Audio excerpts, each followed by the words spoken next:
Pion terbelakang adalah sebuah pion yang berada di belakang semua pion dengan warna yang sama pada file-file yang berdekatan, di mana pergerakannya terhalang oleh pion lawan atau petak yang dituju berada dalam ancaman serangan.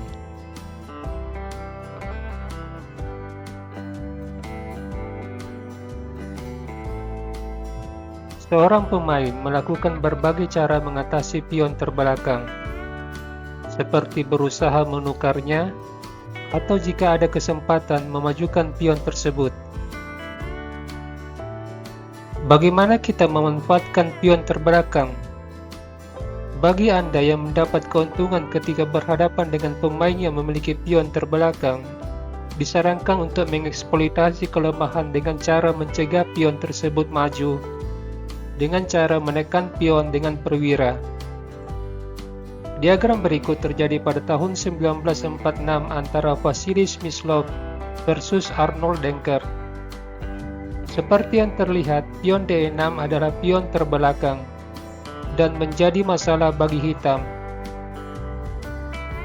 Untuk menekan pion lemah ini, putih perlu mengamankan beberapa ruang di petak terang, dan tugas tersebut dilaksanakan oleh gajah.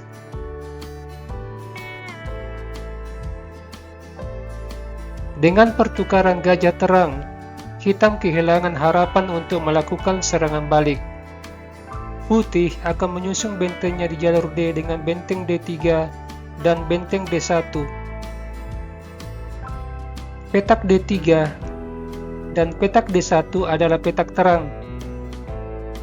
Dengan hilangnya gajah terang, maka hitam tidak bisa melakukan gangguan terhadap pergerakan benteng di D1 dan D3 melalui manuver gajah F5 atau gajah ke G4 menekan petak D1.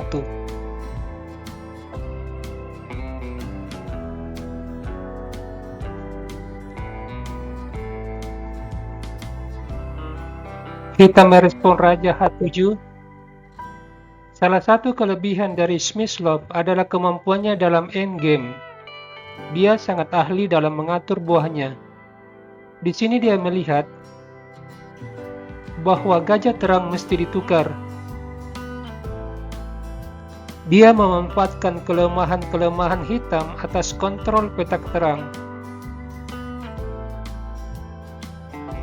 Setelah pertukaran gajah, kita bisa melihat bagaimana putih begitu dominan atas petak terang, yaitu petak D5, petak E4, dan petak D3. Ini tentu saja memudahkan Smyslov dalam menyusun serangan. Dengan menempatkan benteng dan kuda di petak terang,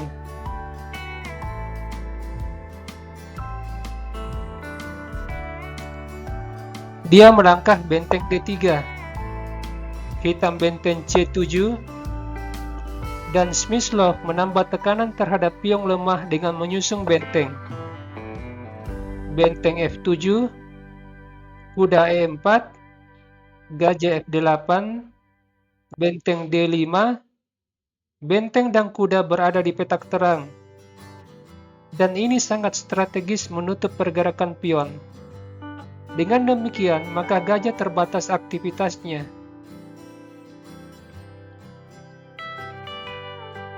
Arnold Denker melangkah menteri G4, kemudian benteng D3. Keberadaan benteng di D5 membantu putih dalam pergerakan pion di sayap menteri, yaitu pion A. Putih bisa membuka front pertempuran baru dengan mendorong pion A, tetapi Smyslov tidak melakukannya.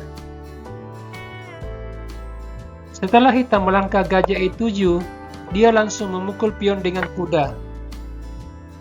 Smyslov memiliki pandangan bahwa dengan hilangnya pion D6, maka pion E5 menjadi pion lemah. Smyslov kelihatannya menghemat energi dengan menyederhanakan permainan.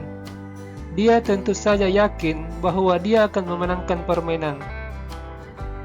Hitam merespon dengan memukul kuda, benteng kali gajah, kemudian benteng disusun menekan pion F2, menteri kali pion, benteng kali pion.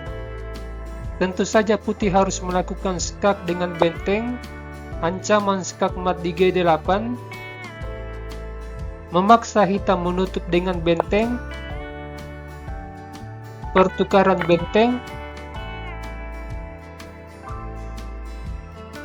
Selanjutnya benteng D8 mengancam mat di H8, dan hitam tidak memiliki tempo skak yang mengancam skak abadi atau skak mat. Hal ini membuat benteng bergerak ke G7. Smyslov kembali memberi ancaman skak mat dengan menteri E8. Hitam membuka jalan bagi raja dengan pion G5, menteri skak, raja G6, benteng skak, raja F7, menteri kali pion. Smyslov unggul 2 pion. Dan menteri hitam tidak memiliki ancaman skak, sebab semua pergerakannya dijaga oleh benteng. Dia melangkah menteri F5. Pada posisi ini, Smyslov terlebih dahulu mengambil formasi bertahan dengan mengundurkan bentengnya, menjaga baris pertama dari serangan menteri, sebuah langkah menghindari kemungkinan skak abadi. Dan menteri hanya dapat melakukan serangan melalui diagonal gelap. Setelah raja G2, hitam sama sekali tidak memiliki ruang untuk melakukan skak, sebab petak C6 dijaga oleh menteri putih. Seperti yang terlihat, benteng hitam sangat pasif, dan putih menunggu kesempatan mengadu menteri. Permainan lanjut dengan menteri E7, benteng skak, raja G8, menteri F6, menteri E8, menteri F5, pion G4, benteng F2,